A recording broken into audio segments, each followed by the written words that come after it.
Unemployment claims in Ohio soar. The Northeast Ohio Coalition for the Homeless says it is seeing more cases of people unable to pay rent. So the organization is now calling on Governor DeWine to issue a statewide moratorium on evictions for the next 90 days. Our 5 on Your Side investigator Joe Paganak is digging into this growing problem tonight. Joe, the coalition getting backing from dozens of other agencies too. Well, Rob, they want the governor to take action in putting a hold on all residential evictions as soon as possible, hoping to stop even more people from becoming homeless right here in Northeast Ohio.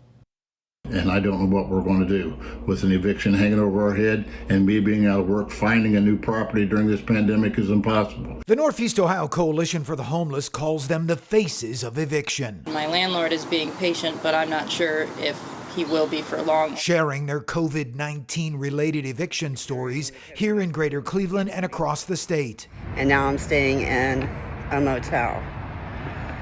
And it's really hard to find an apartment when no one's showing places. The coalition sent their stories to Ohio Governor Mike DeWine, hoping he'll call for a statewide moratorium on evictions for the next 90 days. I was laid off and sent home from my job because of COVID-19. Joy Forey is a Bedford Heights single mother with a 7-year-old daughter who doesn't have family members who can help with childcare. I am now facing an eviction, and I feel that this is not the time that landlords should be inhumane. But once you start talking to real people and hearing their stories, I think that might be the only way to one, humanize the problem. The coalition posting these eviction stories online, saying if residential evictions aren't put on hold statewide, it will further increase the homeless population, stressing a system already at capacity. What does it look like to accept late payments or partial payments, or to prohibit late fees for a while?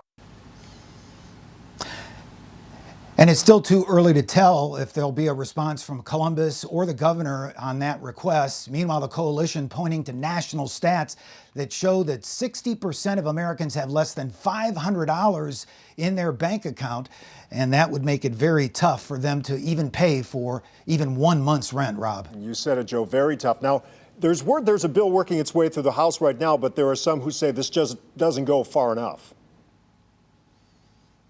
That's right, Rob. They say that House bill will not stop evictions. They say last week alone in Portage County, that county heard 100 eviction cases. That's why they want the governor to take some action.